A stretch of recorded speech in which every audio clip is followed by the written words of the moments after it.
وہ کہتے ہیں اللہ کے نبی میں اپنے بیٹے نعمان کو ایک کھجوروں کا باغ دینا چاہتا ہوں۔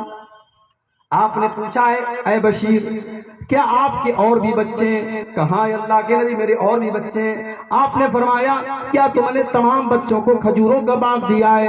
نہیں نہیں اے اللہ کے نبی میں اپنے بڑے بیٹے کو نعمان کو دینا چاہتا ہوں۔ آپ نے فرمایا جب تک سارے بچوں کے درمیان انصاف نہیں کرو گے، کان کھول کر کے سن لو، لا اشہد علی جور، اس ناانصافی کے اوپر میں گواہی نہیں دے سکتا۔ کان کھول کر کے سن لو، اتقوا اللہ وعدلوا بین اولادکم، اپنی اولاد کے درمیان ہمیشہ انصاف کیا کرو۔ دنیا والوں نے ایک اصول بنایا ہے، everything is fair in love and war, پیار اور جنگ میں سب جائز۔ اسلام کا یہ اصول نہیں ہے۔ اسلام کے حساب سے نہ پیار میں سب جائز ہے نہ جنگ میں سب جائز ہے۔ بھئی پیار کیا ہے؟ یہ پیار تھوڑی ہے جو آج ہو رہا ہے۔ ایک ہوتا ہے شریعت کے دائرے میں رہ کر کے کسی کو کوئی لڑکی پسند آ گئی، کسی خاتون کی تعریف اس نے سنی کہ بڑی خوبصورت ہے، یا اچانک نظر پڑ گئی، چونکہ پردے کا ماحول ہے جہاں وہاں تو ایک دوسرے کو دیکھنے کا معاملہ نہیں ہے، جہاں بے پردگی ہوگی وہاں دیکھیں گے۔ تو اگر کسی عورت کسی لڑکے کی خوبصورتی کے بارے میں، دینداری کے بارے میں آپ نے سنا، آپ کو پسند آ گئی، آپ نکاح کا پیغام بھیجو۔ یہ ہے طریقہ، یہ تھوڑی کہ آپ چکر چلائیں گے جو آج ہو رہا ہے۔ چکر چل رہا ہے، لو میرج ہو رہی ہے۔ اسلام میں لو میرج نہیں ہے، معاف کیجیے گا۔ اسلام میں شادی کے پہلے لو کا کانسیپٹ نہیں ہے، شادی کے بعد لو کا کانسیپٹ ہے۔ اسلام کی نظر میں جو محبت ہے وہ شادی کے ذریعے پیدا ہوتی ہے، محبت کر کے شادی نہیں کی جاتی ہے اسلام کے اندر۔ تو اب نہ پیار میں سب جائز ہے نہ جنگ میں سب جائز ہے۔ جنگ کے میدان میں بھی آپ ہیں تو اسلام یہ کہتا ہے کسی کے ساتھ ناانصافی نہیں کرنا ہے۔ اللہ نے فرمایا یا ایھا الذین آمنوا کونوا قوامین للہ شہداء بالقسط، اے ایمان والو ہمیشہ انصاف کا دامن تم تھامے رہنا، ولا یجرمنکم شنآن قوم علی الا تعدلوا، اور خبردار خبردار کسی کے ساتھ اگر تمہاری دشمنی ہے تو دشمنی کا یہ مطلب نہیں ہے کہ تم ناانصافی کرو گے، اپنے دشمن کے ساتھ بھی تم ناانصافی نہیں کر سکتے۔ اعدلوا هو اقرب للتقوی، ہمیشہ انصاف کا دامن تھامے رکھو، ہمیشہ انصاف کیا کرو، انصاف کرنے والا ہی اللہ کی نظر میں متقی ہے۔ بڑے بڑے داڑھی والے، ابھی آپ کے یہاں کے بارے میں لوگوں نے بتایا کہ لڑکا لڑکی اگر پکڑے جاتے ہیں زنا کے جرم میں تو کہیں کہیں منڈل والے یہ فیصلہ کرتے ہیں صاحب لڑکے کے اوپر ایک پینالٹی لگے گی، جرمانہ لگے گا، لڑکی کو دے دیا جائے گا۔ یہ کون سا انصاف ہوا بھائی؟ اگر لڑکا لڑکی دونوں نے زنا کیا ہے، آپس کی سہمتی سے کیا ہے، تو دونوں گنہگار ہیں، آپ سزا صرف لڑکے کو دے رہے ہیں، اور اس لڑکے سے آپ پینالٹی لے کر کے لڑکی کے اس کے گھر والوں کو دلا رہے ہیں، وہ آپ اس گناہ کو اور اس کو بڑھاوا دے رہے ہیں۔ اور میں نے یہاں تک سنا ہے کہیں کہیں باقاعدہ کچھ لڑکیوں نے پیشہ بنا لیا ہے، وہ لڑکوں کو اپنے عشق کے جال میں پھنساتی ہیں، اور پھر اس طریقے سے جب معاملہ آتا ہے ان کو اچھا خاصا اماؤنٹ مل جاتا ہے، رقم مل جاتی ہے۔ میرے بھائیو، اگر آپ اپنے علاقے کے سرپنچ ہیں، اپنے گاؤں کے پردھان ہیں، یا آپ کو لوگوں نے فیصلہ کرنے کے لیے چنا ہے، آپ کی ذمہ داری بہت بڑی ہے، آپ کی ذمہ داری بہت بڑی ہے۔ آپ ناانصافی سے کام نہ لیں، آپ کسی کا پکشپات نہ کریں، جو صحیح ہو جو حق ہو آپ وہ فیصلہ کریں، آپ نیائے کریں، آپ انصاف کریں۔ اور جانتے ہو انصاف کرنے والے کا مقام کیا ہے؟ اللہ کے نبی فرماتے ہیں کل قیامت کا دن ہوگا، سورج 1 میل کی دوری پر ہوگا، لوگ گرمی سے بے حال ہوں گے، لوگ پسینے سے بے حال ہوں گے، لیکن اللہ تعالیٰ اپنے کچھ بندوں کو قیامت کے دن ان کو دھوپ نہیں لگے گی، ان کو اللہ تعالیٰ اپنے عرش کا سایہ دے گا، ان کو اے سی کے جیسی ٹھنڈک محسوس ہوگی۔ اللہ تعالیٰ 1 میل کی سورج کی دوری کے باوجود ان کو گرمی نہیں لگے گی۔ وہ کون لوگ ہوں گے؟ آپ نے فرمایا وہ 7 لوگ ہوں گے۔ ان 7 لوگوں میں سب سے پہلا آدمی کون ہوگا؟ آپ نے فرمایا الامام العادل، وہ امام، وہ بادشاہ، وہ خلیفہ، وہ سردار جو انصاف سے کام لیتا ہو۔